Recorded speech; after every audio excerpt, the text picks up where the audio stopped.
Oke, selamat pagi, selamat siang, selamat malam teman-teman yang sedang belajar di kelas online Stanait Cum Laude bersama Stanait. Oke, kali ini balik lagi bersama saya Kak Krisna.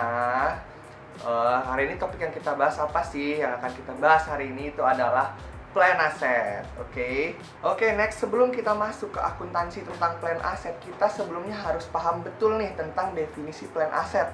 Tujuannya apa? Tujuannya agar teman-teman bisa mengklasifikasikan plan aset dengan akurat. Oke. Nah, sekarang kita masuk. Bagaimana sih mendefinisikan plan aset? Sebenarnya cuma ada dua ciri-ciri plan aset yang utama gitu, oke. Yang pertama, aset tersebut digunakan lebih dari satu periode akuntansi tentunya. Nah, karena kalau enggak berarti dia klasifikasinya current asset dong, oke. Yang kedua, aset ini digunakan untuk operasional perusahaan sehari-hari, bukan digunakan untuk dijual, bukan tersedia untuk dijual. Karena kalau dia plan aset, dia aset yang masa manfaatnya lebih 1 tahun, tapi dia bisa dijual dalam periode tersebut, tersedia untuk dijual, itu bukan kategorinya, bukan plan aset, tapi kategorinya adalah inventory. Semisal nih, kalian jual beli rumah, itu kan juga punya rumah banyak gitu ya. Nah, tapi itu tersedia untuk dijual, itu kategori asetnya bukan PPE lagi, bukan property plant equipment, tapi udah masuk kategori inventory gitu. Oke, teman-teman, berikutnya yang biasa jadi permasalahan di yang berarti jadi permasalahan di akuntansi untuk aset tetap adalah biaya perolehan aset tetap itu sendiri. Nah, untuk membedakan biaya perolehan aset tetap sebenarnya simple. Kita bedakan dia dengan 3 timeline. Yang pertama ketika kamu beli, berikutnya ketika aset tersebut siap digunakan, dan yang terakhir adalah kondisi setelah aset tersebut siap digunakan.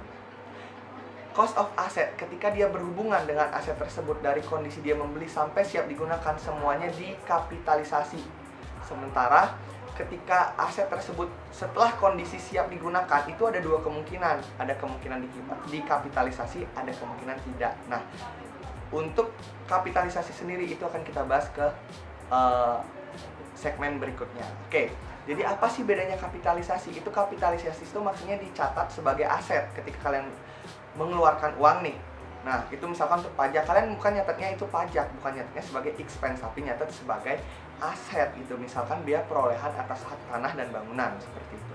Nah, kalau pengeluaran-pengeluaran setelah timeline aset tersebut siap digunakan, itu ada dua kemungkinan. Bisa dia dicatat langsung sebagai expense dengan namanya dia, biasanya sebagai miscellaneous expense, atau dicatat sebagai asetnya. Nah, nanti kan beda Kak, satu dibebankan, satu tidak. Itu tidak apa-apa, karena kalau dicatat sebagai aset nanti juga sama-sama dibebankan, cuma lewat depresiasi, seperti itu.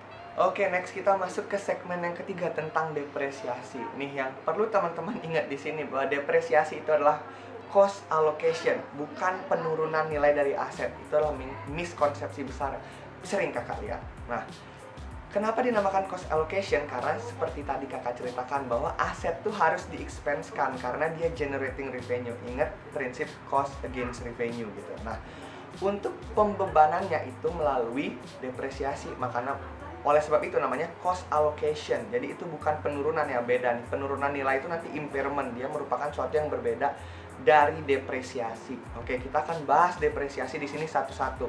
Ada 4 metode depresiasi yang diakui oleh IFRS, International Financial Reporting Standard. Yang pertama ada metode garis lurus, yang kedua ada metode menurun ganda, saldo menurun ganda, yang ketiga ada metode sum of your digit, dan yang keempat ada unit activity method. Oke, mungkin untuk metode garis lurus teman-teman sudah mengetahui ya. Itu simple, dia dibagi dengan umur manfaat nih. Umur manfaat beda sama umur fisik aset ya, umur manfaat. Jadi ketika di soal ada keterangan umur fisik aset dan umur manfaat, kalian gunakan umur manfaat gitu. Nah, karena umur fisik itu sampai lama aset itu diperkirakan bertahan biasanya lama, sedangkan umur manfaat itu sampai kapan aset tersebut ekonomis untuk digunakan dalam proses produksi. Nah, oke, lanjut. Jadi apa sih rumusnya? Simple ya, kalian sudah bisa melogikakan bahwa tinggal berapa depreciable amount itu dibagi dengan umur manfaat. Nah, untuk depreciable amount itu adalah berapa cost of asset dikurang nilai residu. Nah, itu berarti kan kalian dapat bahwa segitu tuh nilai yang bisa didepresiasikan. Nah, tinggal dibagi umur manfaat. Oke, next. Untuk double declining method, dia simple. Rate depresiasi per tahunnya adalah 2 kali rate straight line method. Nah, tapi dia dikalikan dengan book value, bukan dikalikan dengan depreciable amount atau depreciable value. Nah, dia hanya dikalikan book value. Tapi ingat, di akhir tahun kalian hitungannya akan nggak balance. Jadi setelah kalian kali-kalikan itu paling bawah tahun terakhir itu nggak balance, pasti biasanya seperti itu. Nah, untuk tahun terakhir dia menggunakan nilai sisa gitu. Jadi nilai sisa kepake nggak Kak di double declining method? Kepake, tapi cuma di tahun terakhir. Jadi kalian rate dikali-kali dulu, habis itu nanti terakhir kalian pakai nilai sisa di tahun terakhir, supaya di total akumulasi depresiasinya adalah sebesar depreciable amount gitu. Oke, berikutnya adalah metode sum of year digit. Nah, untuk metode sum of year digit itu dia sebenarnya simple ya, pengertiannya cuma pakai numerator mana dan denumerator mana gitu. Nah, pembilang sama pembaginya. Nah, untuk pembilangnya dia akan memakai tahun dari berurut dari tahun yang paling tinggi tahun paling rendah. Misalkan umur manfaatnya 5 tahun, berarti denumeratornya adalah 5 tambah 4 tambah 3 tambah 2 tambah 1. Nah, kalau misalkan umur manfaatnya 10 tahun, berarti denumeratornya 10 tambah 9 tambah 8 tambah 7 tambah 6 tambah 5 tambah 4 tambah 3 tambah 2 tambah 1. Nah, untuk numeratornya sendiri dia berurut. Nah, ini sebenarnya sama ya, dia declining method. Dia akan besar di awal periode dan mengecil di akhir periode. Jadi, untuk tahun-tahun awal jumlah beban depresiasinya akan besar karena diurut nih dari awal. Misalkan dia 5 tahun ya tadi. Jadi 5 per 5 tambah 4 tambah 3 tambah 2 tambah 1 itu adalah rumusnya bisa diganti jadi N kali N plus 1 per 2. Nah, jadi itu 5 kali 6 per 2, which is 15 ya. Benar, kalau ditambahin juga hasilnya segitu. Jadi 5 per 15 dikali depreciable amount. 5, berikutnya 4 per 15 kali depreciable amount. Seterusnya sampai 1 per 15 kali depreciable amount.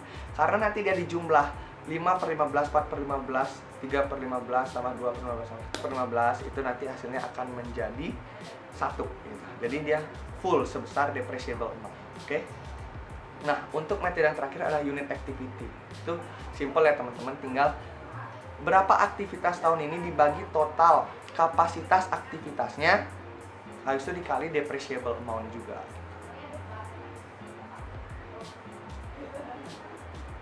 Oke, yang mau kakak ingetin di sini yang perlu kalian notice adalah ketika dia beli aset tidak di awal tahun, tidak 1 Januari tahun bersangkutan. Nah, itu akan menyebabkan masalah di hitung-hitungan untuk declining method, yakni di sum of year digit dan di double declining method.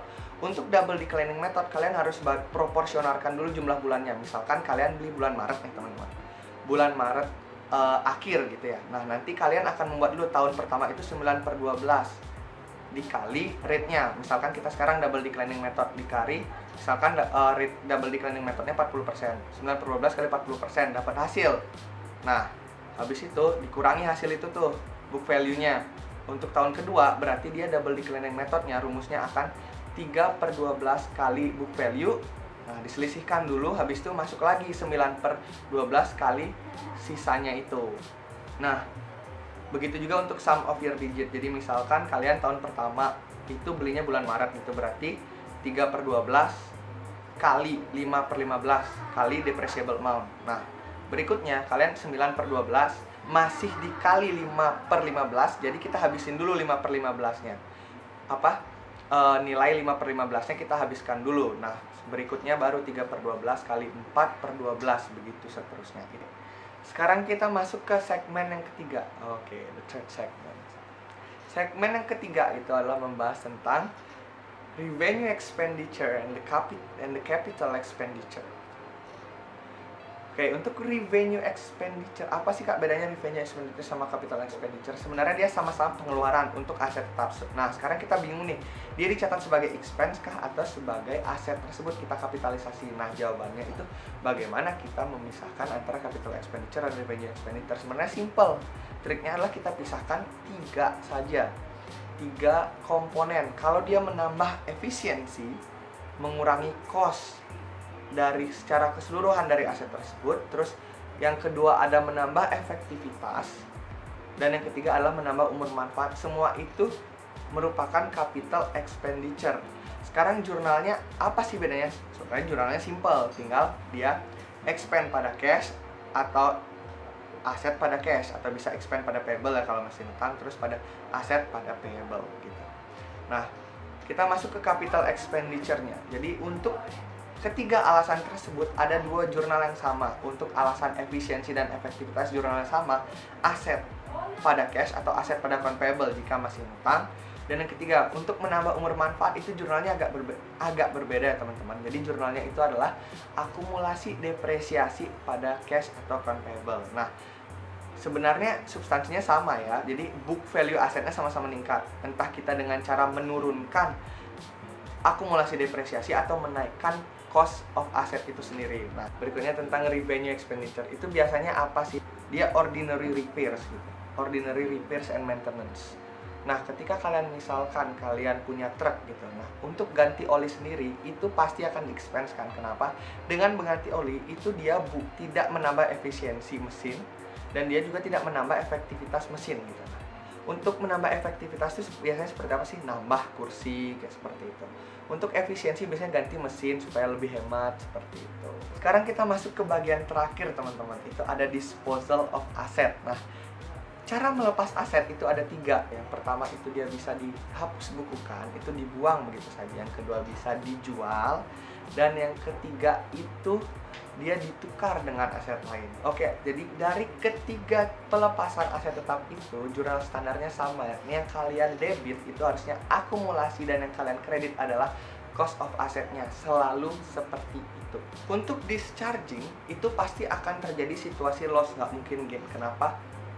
Dia akan terjadi akan tidak ada loss or gain kalau misalkan dia sudah full di depresiasi. Tapi kalau belum full itu pasti akan terjadi loss karena kita melepas aset yang sebenarnya masih memiliki book value. Berikutnya dengan cara dijual. Oke, sebenarnya jurnalnya sama. Terus kita ada situasi kita dapat cash di debit, tinggal selisihin nih. Rugi atau untungnya itu akan selalu sebesar cash dikurangi dengan book value aset yang kita lepas. Kalau misalkan cash yang kita terima lebih besar daripada book value aset yang kita lepas, pastinya gain. Sedangkan kalau kita dapat cash lebih kecil dari book value yang kita lepas, nah itu kita akan dapat loss. Teman-teman, yang terakhir adalah tentang pertukaran aktiva tetap. Pertukaran aktiva tetap itu dibedakan menjadi 2, yakni pertukaran aktiva tetap sejenis dan pertukaran aktiva tetap tidak sejenis. Untuk pertukaran aktiva tetap sejenis, dia loss diakui, gain tidak diakui. Gainnya mengurangi nilai aktiva tetap yang diterima, nilai aktiva tetap baru. Sedangkan untuk pertukaran aktiva tetap tidak sejenis, gain or loss diakui. Bagaimana sih Kak caranya menghitung gain atau loss gitu? Nah, sebenarnya simple. Tinggal kita kurangi berapa nilai aset baru yang kita terima dikurangi dengan pengorbanan kita. Pengorbanan kita itu ada 2. Yang pertama ada cash yang kita bayar, dan yang kedua adalah book value aktiva tetap lama yang kita lepas. Jadi kita biasanya tukar tambah tuh. Nah, kita lepas nih aktiva tetap yang lama, book value-nya berapa, dan tambahan cash yang kita berikan untuk aktiva baru yang kita dapat berapa. Nah, selisihnya akan menjadi gain atau loss. Oke, berakhir sudah kelas online kali ini. See you in open chat.